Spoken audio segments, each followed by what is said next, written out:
नमस्कार, मैं हूं सुनील बॉबी। आप इस समय देख रहे हैं मगध संवाद। आइए जानते हैं आज की ताजा व बड़ी खबरें फटाफट। पहले शुरुआत करते हैं बिहार की ताजा व बड़ी खबरों के साथ। बिहार में कोरोना का एक बड़ा विस्फोट। बिहार में मिले 1742 मरीज, ठीक हुए 896, आंकड़ा पहुंचा 23,300, स्वस्थ हुए 14,997, सक्रिय मरीज 8,130। पटना में कुल 365 पॉजिटिव, 6 की मौत। बिहार में कोरोना का संक्रमण इन दिनों काफी तेजी से बढ़ रहा है। राज्य के कई जिलों में फिर से लॉकडाउन की घोषणा की गई। बिहार में मरने वालों का आंकड़ा 197 हो गया है। स्वास्थ्य विभाग की ओर से भी शुक्रवार को नियमित अपडेट जारी की गई है। इस जानलेवा वायरस के संक्रमित मरीजों की संख्या लगातार बढ़ती ही जा रही है।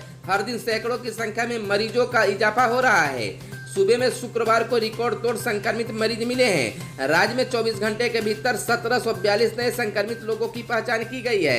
इसके साथ ही कोरोना मरीजों का आंकड़ा 23,300 हो गया है। इधर बताते चले कि बिहार में कोरोना के बढ़ते संक्रमण को लेकर लगाए गए लॉकडाउन के दूसरे दिन संक्रमितों की संख्या में 5 दिनों बाद गिरावट दर्ज की गई। स्वास्थ्य विभाग के मुताबिक शुक्रवार को कोरोना संक्रमण के 901 नए मामले सामने आए। इसके साथ ही बिहार में कोरोना संक्रमितों की कुल संख्या बढ़कर 23,300 हो गई है।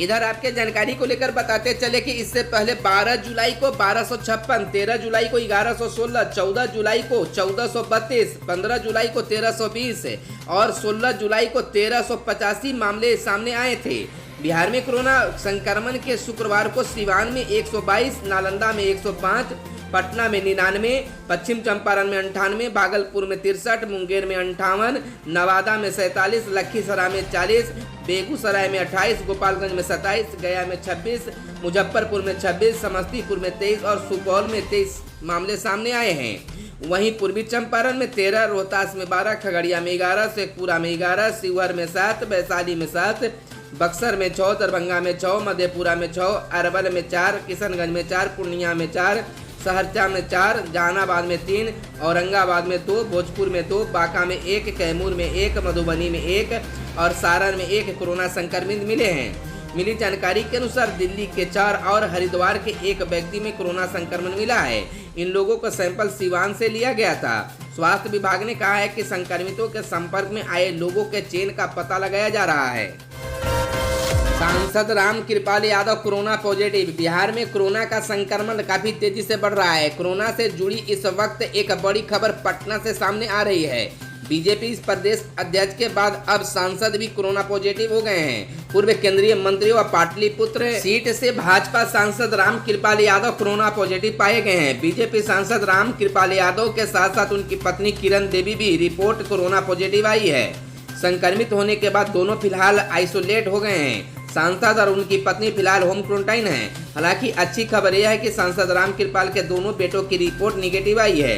रामकृपाल की कोरोना जांच रिपोर्ट पॉजिटिव आने के बाद उनसे मिलने वालों की पहचान शुरू कर दी गई है।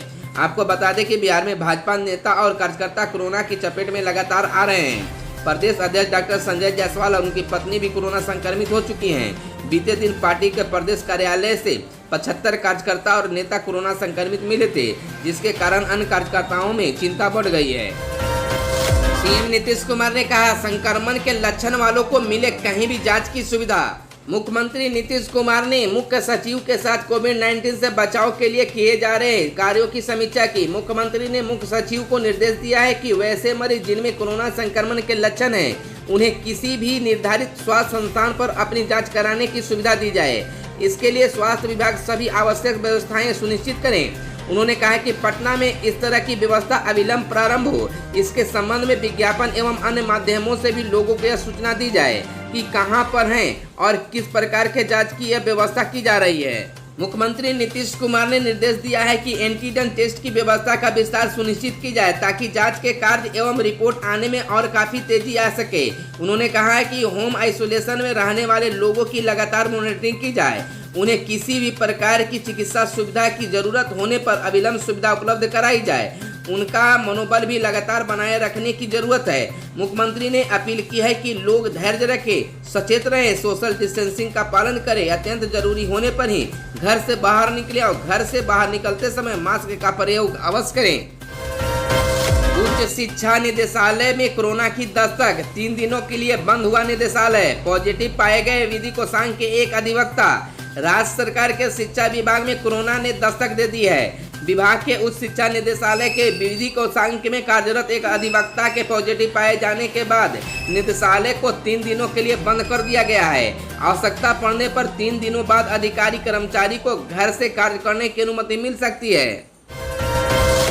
संयुक्त राष्ट्र की 75वीं वर्षगांठ पर बोले पीएम मोदी, कोरोना से जंग में 150 से अधिक देशों को की है मदद। प्रधानमंत्री नरेंद्र मोदी ने संयुक्त राष्ट्र के आर्थिक एवं सामाजिक परिषद के सत्र को संबोधित करते हुए शुक्रवार को कहा कि कोरोना से जंग में भारत ने 150 से अधिक देशों की मदद की है। पीएम मोदी का जून में भारत का सुरक्षा परिषद के गैर अस्थायी सदस्य के रूप में चुने जाने के बाद यह संयुक्त राष्ट्र को संबोधित करते हुए पहला भाषण था। पीएम मोदी ने कहा कि संयुक्त राष्ट्र की 75वीं वर्षगांठ आज दुनिया में इसकी भूमिका और महत्ता के आकलन का अवसर है। कोविड-19 के खिलाफ हमारी संयुक्त लड़ाई में हमने 150 से अधिक देशों की सहायता की है। महामारी ने सभी देशों के धैर्य को कठिन परीक्षा ली है।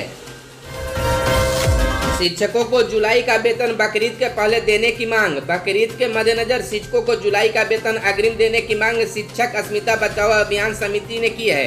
इस बाबत समिति के प्रदेश प्रतिनिधिमंडल सदस्य शशि रंजन ईमेल से मुख्यमंत्री, शिक्षा मंत्री, शिक्षा विभाग के अपर मुख्य सचिव एवं प्राथमिक शिक्षा निदेशक को पत्र भेजा है। इससे कोरोना काल में आर्थिक संकट झेल रहे शिक्षकों को राहत मिलेगी। सीबीएसई के 12वीं के मार्क्स वेरिफिकेशन के लिए 21 तक का मौका। सीबीएसई 12वीं के मार्क्स वेरिफिकेशन की प्रक्रिया शुक्रवार से शुरू हो गई है। यह प्रक्रिया बोर्ड की वेबसाइट पर ऑनलाइन शुरू की गई है। फीस में ऑनलाइन पेमेंट किया जाएगा। मार्क्स वेरिफिकेशन के लिए प्रत्येक सब्जेक्ट के लिए 100 रुपये देने होंगे। आवेदन करने की अंतिम तिथि 21 जुलाई है। वहीं मूल्यांकित कॉपियों की फोटोकॉपी लेने के लिए 1 अगस्त से आवेदन शुरू होगा। 2 अगस्त की शाम 5 बजे तक आवेदन कर सकते हैं। पुनर्मूल्यांकन के लिए जो छात्र आवेदन करना चाहते हैं वे 6 अगस्त से आवेदन कर सकते हैं। 7 अगस्त की शाम 5 बजे तक आवेदन कर सकते हैं। 12वीं में 2 विषयों में फेल छात्रों को मिलेगा अपॉइंटमेंट का मौका। केंद्र को प्राइवेट स्कूलों के संगठन का सुझाव। कोरोना से उत्पन्न स्थिति के मद्देनजर केंद्रीय माध्यमिक शिक्षा बोर्ड सीबीएसई की 12वीं की परीक्षा में 2 विषयों तक में फेल छात्राओं को 10वीं की तर्ज पर ही कंपार्टमेंटल परीक्षा में शामिल करने की मांग प्राइवेट स्कूलों ने सीबीएसई से की है। केंद्रीय शिक्षा मंत्री रमेश पोखरियाल निशंक ने कहा, पहले बच्चों की सुरक्षा फिर शिक्षा। केंद्रीय मानव संसाधन विकास मंत्री रमेश पोखरियाल निशंक ने शुक्रवार को कहा कि कोरोना काल में हमारी प्राथमिकता पहले बच्चों की सुरक्षा है, फिर शिक्षा है। वे जीतेगा हिंदुस्तान श्रृंखला के वेबिनार में हिंदुस्तान के प्रधान संपादक शशि शेखर के साथ रूबरू थे। निशंक ने कहा कि इस वक्त 40% बच्चे ऑनलाइन शिक्षा का लाभ नहीं ले पा रहे हैं, लेकिन देश के अंतिम छोर तक बच्चों को शिक्षा मुहैया कराने का प्रयास जारी है। बंद के दौरान भी हमने राज्यों के साथ मिलकर शैक्षणिक गतिविधियों को जारी रखा है। उन्होंने कहा, करीब 33 करोड़ बच्चों की ऑनलाइन शिक्षा मुहैया कराई जा रही है। ई विद्या के तहत हम 1 क्लास 1 चैनल अभियान में स्वयं प्रभा के 32 चैनल ला रहे हैं, जो टीवी के हर प्लेटफॉर्म पर दिखेगा। जिन बच्चों के पास इंटरनेट नहीं है, हमें वहां जाना है। मानव संसाधन विकास मिशन मोड में काम कर रहा है। सरकारी स्कूलों में दाखिला अभियान पर 31 तक लॉकडाउन। राज्य के सरकारी स्कूलों में 1ली से लेकर 12वीं तक के चल रहे नामांकन अभियान भी कोरोना के बढ़ते मामलों की वजह से लागू लॉकडाउन को लेकर रोक दिया गया है। शिक्षकों को संक्रमण से बचाने और उनकी सुरक्षा के मद्देनजर शिक्षा विभाग ने यह निर्णय लिया है। बिहार शिक्षा परियोजना परिषद के राज्य परियोजना निदेशक संजय सिंह ने बताया कि नामांकन पखवाड़ा के तहत हर घर बसावट और हर गांव में अनामांकित बच्चों के सर्वे के आश्चर्यजनक परिणाम मिला है। हालांकि अभी तक यह अभियान पूरा नहीं हुआ है, लेकिन कोरोना संक्रमण के बढ़ते मामलों को देखते हुए फिलहाल इसे लॉकडाउन की अवधि 31 जुलाई तक के लिए स्थगित कर दिया गया है। अगस्त में नामांकन अभियान का दूसरा चरण आरंभ होगा।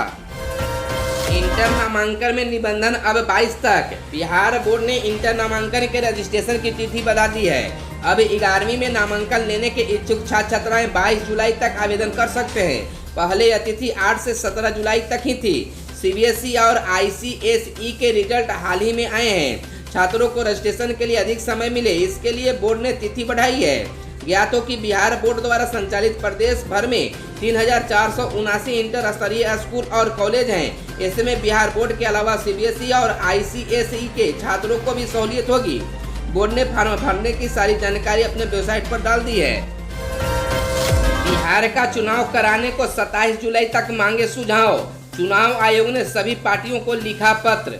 चुनाव आयोग ने बिहार विधानसभा चुनाव और कुछ सीटों पर उपचुनाव के मद्देनजर राष्ट्रीय व प्रदेश स्तरीय मान्यता प्राप्त दलों से कोरोना में मतदान कराने को लेकर सुझाव मांगे हैं। राजनीतिक दलों से अपने सुझाव 27 जुलाई तक आयोग को उपलब्ध कराने को कहा गया है।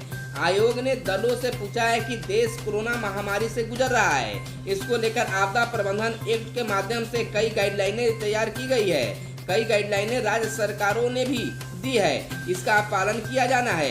आयोग ने सभी राष्ट्रीय व क्षेत्रीय राजनीतिक दलों के अध्यक्ष और महासचिव को पत्र लिखा है कि वे इस महामारी में चुनाव कराने को लेकर सुझाव दें। आयोग ने कहा है कि ये कोरोना की रोकथाम के लिए सभी को सार्वजनिक स्थलों पर मास्क पहनना अनिवार्य किया गया है। सोशल डिस्टेंसिंग के पालन और सार्वजनिक स्थलों पर भीड़ की नियंत्रित करने के लिए गाइडलाइन भी जारी की गई है। खबरों में आज बस इतना ही। अगर ये वीडियो आपको पसंद आए तो एक लाइक जरूर करेंगे। अगर चैनल को सब्सक्राइब नहीं किया तो चैनल को कर ले सब्सक्राइब, ताकि बिहार के साथ देश दुनिया की खबरों से आप रहें अपडेट। धन्यवाद। जय हिंद, जय भारत, वंदे मातरम।